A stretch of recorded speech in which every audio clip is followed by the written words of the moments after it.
Jadi the best of the bestnya orang tuh yang mempelajari Al-Quran, kemudian mengajarkannya kepada orang lain.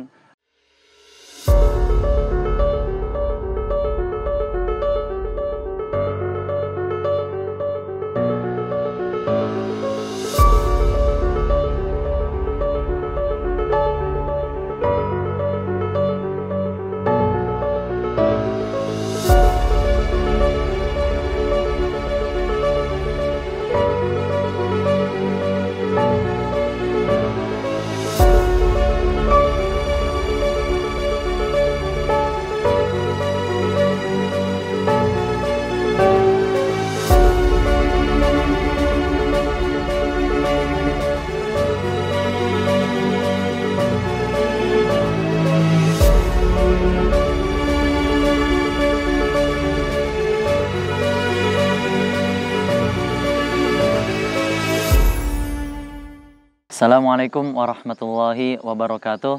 Nama saya Imad Akil Hamdani, asal dari Bogor. Anak ketiga dari 3 bersaudara. Di Ar-Rahman Quranic College mengambil program kaderisasi imam dan dai atau sebelumnya biasa disebut dengan I'dad Lugawi. Dan sekarang sudah masuk di semester ketiga.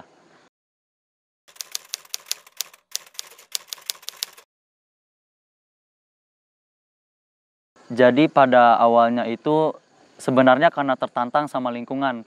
Jadi waktu itu kakak udah masuk pesantren, kemudian teman-teman di sekolah juga udah masuk pesantren. Nah di situ gimana ya? Saya jadi ngerasa ketantang gitu. Ya udah kenapa saya nggak sekalian aja masuk pesantren kan? Toh kakak juga udah ngerasain dari kakak yang pertama sampai kedua, kemudian sampai saya. Masa saya juga nggak masuk pesantren sih? Ya awalnya sih karena mencobalah, ingin coba tantangan baru gitu. Gimana sih di pesantren itu?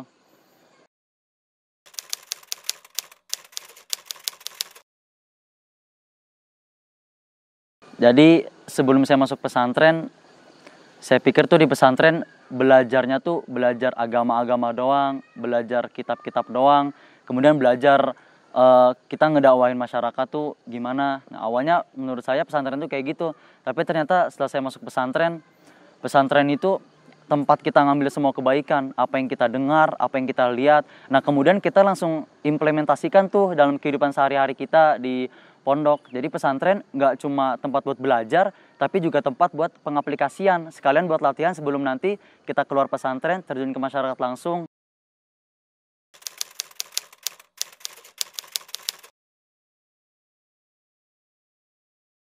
Karena awalnya saya tertarik sama Ar-Rahman Quranic College ini karena ingin belajar bahasa Arab dan juga ingin menghafal Al-Quran.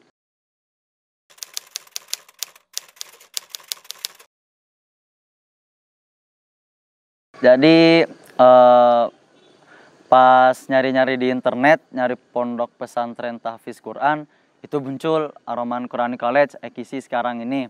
Nah, ternyata sebelum itu, kira-kira 3 tahun atau 2 tahun sebelum itu, saya pernah ke Ar-Rahman Quranic College ini ketika sedang sholat Jumat. Jadi waktu itu lagi kunjungan ke salah satu villa dekat EKISI, kemudian sholat Jumat. Pas nyari di internet, kok kayak kenal nih gambarnya, kayaknya pernah kesini di videonya ada tempat dari kelas-kelasnya, tempat duduknya, kok kayaknya pernah kesini. Dan akhirnya tandang lagi ke sini, oh iya benar ini tempatnya. Dan memang dari awal juga nyangkanya ini bukan cuma masjid biasa, karena waktu itu juga santri-santrinya pada rapi semua, pada jaketan semua, jadi udah nyangka ini kayaknya lembaga pendidikan, bukan cuma masjid biasa waktu sholat Jumat itu.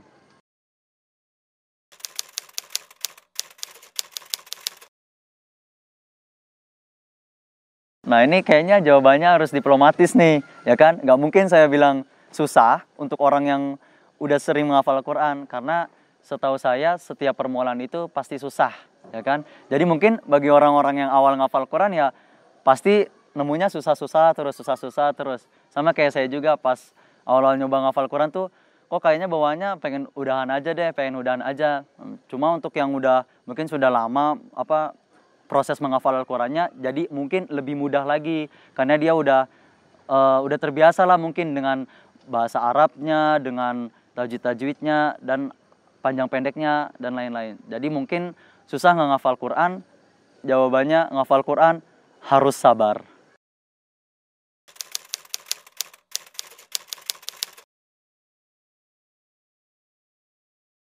Tentu ada rasa tenang juga, ada rasa dikuatkan juga. Karena bagi saya sendiri ketika kita menyetorkan hafalan itu kayak kita membuat perjanjian gitu dengan Allah ya kan. Karena yang pernah saya dengar kalau misalnya ada orang hafal Quran nih, kemudian dia ngilangin hafalannya secara sengaja, nah itu kan dosa. Nah jadi setiap setoran itu sebenarnya waktu-waktu kita nih mengikat janji dengan Allah atas halaman itu gitu. Habis itu kita berjanji gimana kita menjaga halaman itu biar nggak lupa lagi. Jadi bagi saya ngafal Quran tuh nggak cuma enjoy juga, nggak cuma membuat kita tenang, tapi juga kita harus kuat. Karena mana yang kita bawa juga nggak enteng-enteng juga.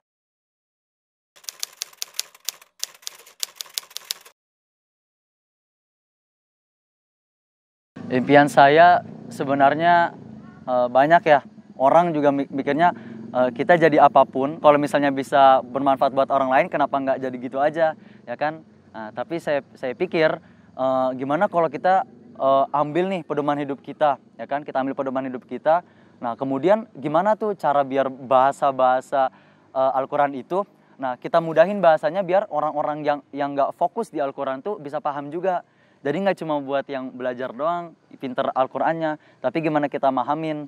Nah, jadi saya susah ngejelasinnya, cuma saya pengen Al-Quran tuh bisa dimengerti dengan mudah oleh orang yang nggak fokus di dalamnya. Cita-cita saya pengen jadi pengusaha, nah, dengan harapan ketika nanti semoga saya udah sukses nanti ke depannya jadi pengusaha, apa yang saya hasilkan, apa yang saya dapatkan dari hasil usaha tersebut, saya balikin lagi untuk orang-orang yang seperti saya sekarang ini, yaitu orang-orang yang sedang belajar Al-Quran. Jadi sebenarnya pengennya sih pengen jadi kiai, cuma mungkin kalau misalnya gak nyampe ya mentok-mentok jadi pengusaha yang ngebantu para kiai-kiai.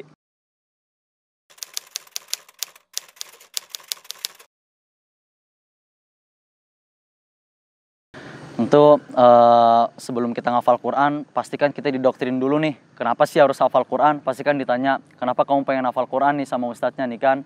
Nah kemudian contoh kita nggak bisa jawab. Nah kemudian dijelasin sama ustadznya. Nah jadi kenapa kalian mau ngafal Quran? Mendingan ini. Karena apa? Khairukum man ta'allamal Quran wa 'allamahu.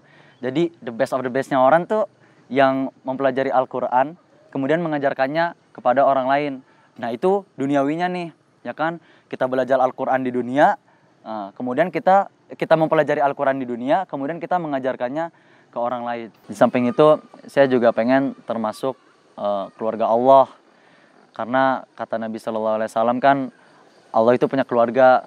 Kemudian para sahabat bertanya, siapa itu mereka? Mereka adalah para ahli Quran. Dan saya berharap semoga saya, kemudian teman-teman semua yang ngedengar ini, baik yang di pesantren, yang sedang belajar Al-Quran, ataupun yang di luar juga termotivasi lah. Ya kan, siapa sih yang nggak pengen jadi keluarga Allah, jadi keluarga orang yang terkenal aja itu senangnya udah sangat luar biasa kan.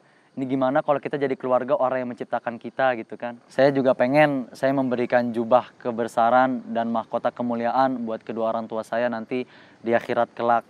Karena saya pikir paling nggak kalau mungkin saya di dunia nggak bisa ngasih apa-apa secara materi, secara kebanggaan buat orang tua saya, paling nggak nanti ketika di akhirat, insya Allah saya dan teman-teman semua yang sedang berusaha untuk menghafal Al-Quran ini bisa memberikan bukan sekedar materi, bukan sekedar apalah itu uang dan sebagainya, tapi sebuah kebanggaan yang dibanggakan langsung oleh Tuhan pencipta alam.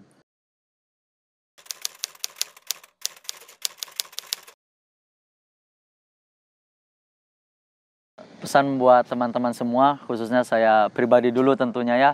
Kemudian buat teman-teman semua yang sedang dalam proses yang sama-sama sedang belajar Al-Quran, sama-sama sedang menghafal Al-Quran. Ketika kita nemuin kesusahan nanti, ketika menghafal Al-Quran, HHN aja. Hadapi, hayati, nikmati. Ya kan? Karena seperti tadi saya bilang, baik yang pemula maupun yang udah lama menghafal Quran, satu yang dibutuhin, sabar. Jadi ketika ada masalah nanti, hadapi aja dan hayati, kenapa nih kita salah nih, kemudian kita nikmati prosesnya. Dan dibalik itu semua kita harus sabar. Ar-Rahman